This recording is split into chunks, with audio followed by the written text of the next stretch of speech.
Hi hello అందరికీ welcome to our channel Andhra రుచి and blogs. ఈరోజు మనం తయారు చేసుకోబోయే రెసిపీ చికెన్ ఫ్రై. తయారు చేసుకున్న విధానం ఈ వీడియోలో చూద్దాం. ఫస్ట్ చికెన్ని వాష్ చేసి పక్కన పెట్టుకున్నాం. దాని తర్వాత దానిలో ఫుల్ లెమన్ని స్వీష్ చేసి చికెన్కి పట్టినట్టుగా కలుపుకుందాం. తర్వాత కొంచెం పసుపు, రుచికి తగ్గట్టుగా కారం, 1 tablespoon salt, 1 tablespoon garam masala, 1 tablespoon jeera powder, 2 tablespoon ధనియాల పౌడర్, 1.5 టేబుల్ స్పూన్ అల్లం వెల్లుల్లిపాయ paste, 3 tablespoon cornflour, 2 tablespoon శనగపిండి, ఒక గుడ్డిని పగలగొట్టి వేసుకుందాం. 1/2 tablespoon pepper powder, 4 tablespoon curd, 1 tablespoon Everest chicken masala.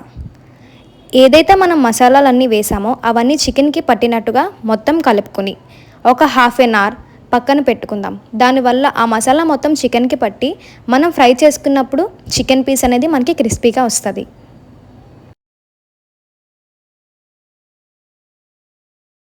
Half an hour పక్కన పెట్టుకున్న చికెన్ని తీసుకుందాం. తర్వాత ప్యాన్ పెట్టి ప్యాన్ హీట్ ఎక్కిన తర్వాత 8 to 7 టేబుల్ స్పూన్ ఆయిల్ వేసి ఆ ఆయిల్ హీట్ అయిన తర్వాత మసాలాతో కలిపిన చికెన్ని ఈ ఆయిల్లో పీస్ టు పీస్ వేసి ఫ్రై చేయాలి. ఈ చికెన్ పీసెస్ అన్నీ లైట్గా ఫ్రై అయినంత వరకు కలపకూడదు.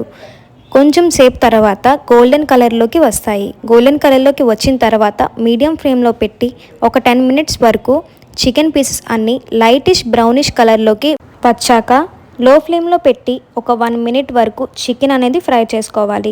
దానివల్ల చికెన్ యొక్క అవుట్ లేయర్ మరియు చికెన్ యొక్క ఇన్నర్ లేయర్ రెండు బాగా ఉడికి చికెన్ యొక్క అవుటర్ లేయర్ అనేది మనకి బాగా క్రిస్పీగా చికెన్ ఫ్రై అనేది రెడీ అవుతుంది.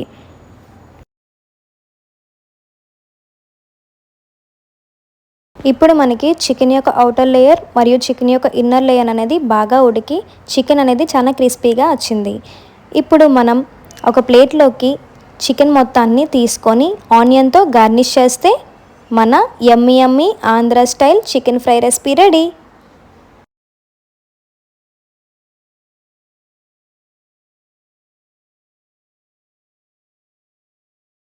ఇంట్లో ఉండే ఇంగ్రీడియంట్స్తో చాలా సింపుల్గా చికెన్ ఫ్రై చాలా క్రిస్పీగా రెడీ చేసుకున్న విధానం చూసారుగా. ఇదే మన yummy yummy Andhra style chicken fry recipe. For more updates follow and subscribe our channel.